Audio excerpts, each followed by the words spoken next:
Hello క్రైస్తవ చలో మలికిపురం క్రైస్తవ శాంతి ర్యాలీ బహిరంగ ప్రార్థన సభ సోమవారం ఘనంగా జరిగింది.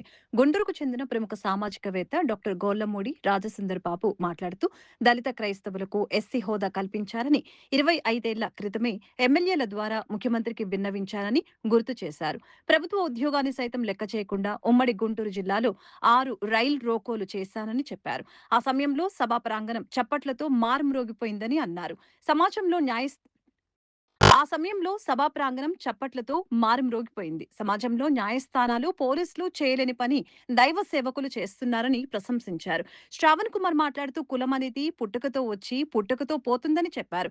మతాన్ని మార్చుకునే స్వేచ్ఛ ఎవరికైనా ఉందని అభిప్రాయం వ్యక్తం చేశారు. క్రైస్తవులు పెద్ద ఎత్తున ఈ కార్యక్రమంలో పాల్గొన్నారు.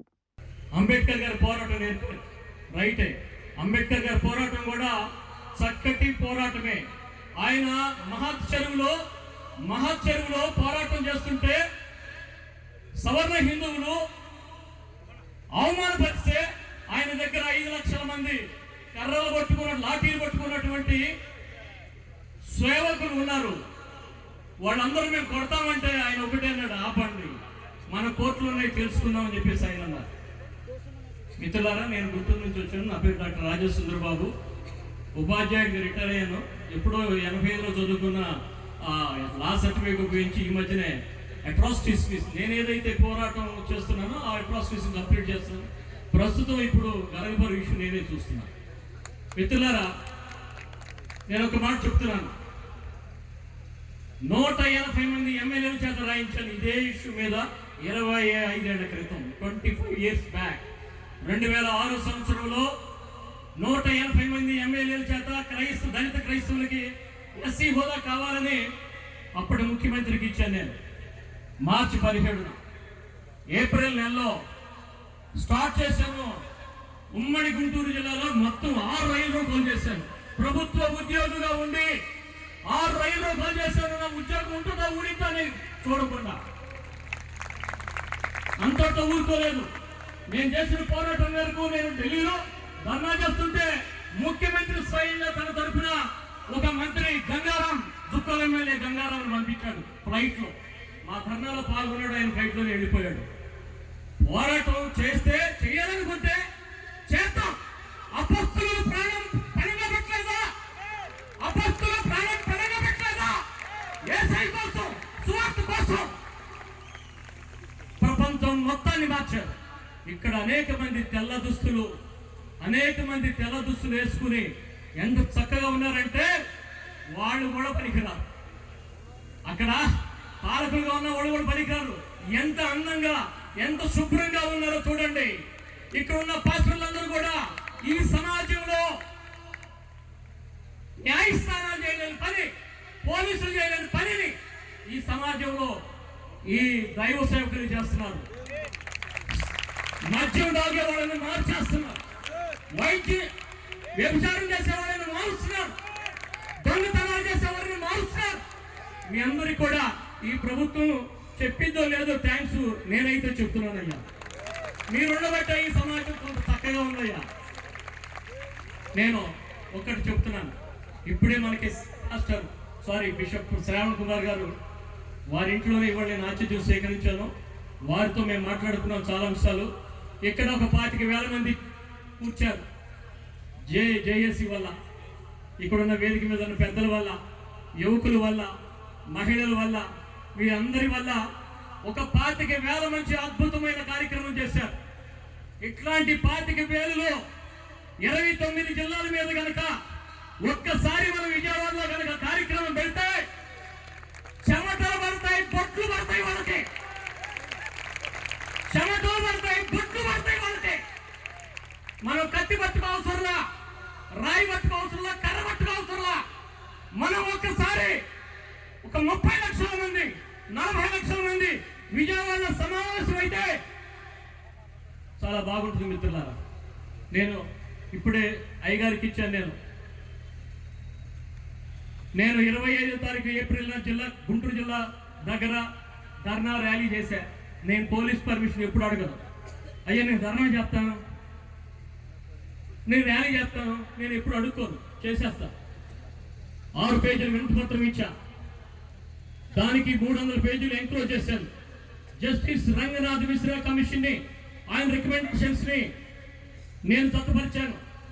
రాష్ట్రపతికి, ప్రధానమంత్రికి లేఖ రాయమన్నాను.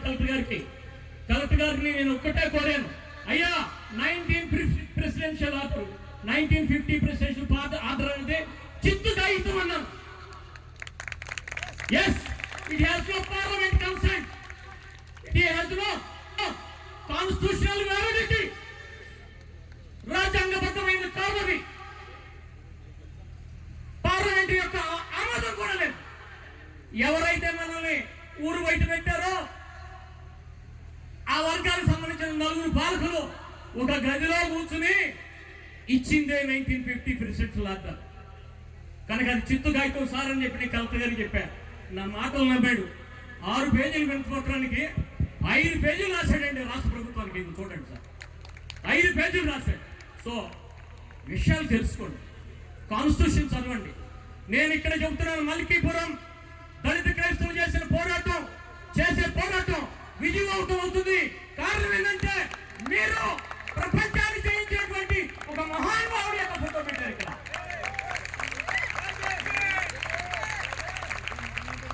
కనుక భవిష్యత్తులో మళ్ళీ మిమ్మల్ని నేను కలుస్తాను. శ్రావణ్ గారు చెప్పిన ఒక అంశాన్ని,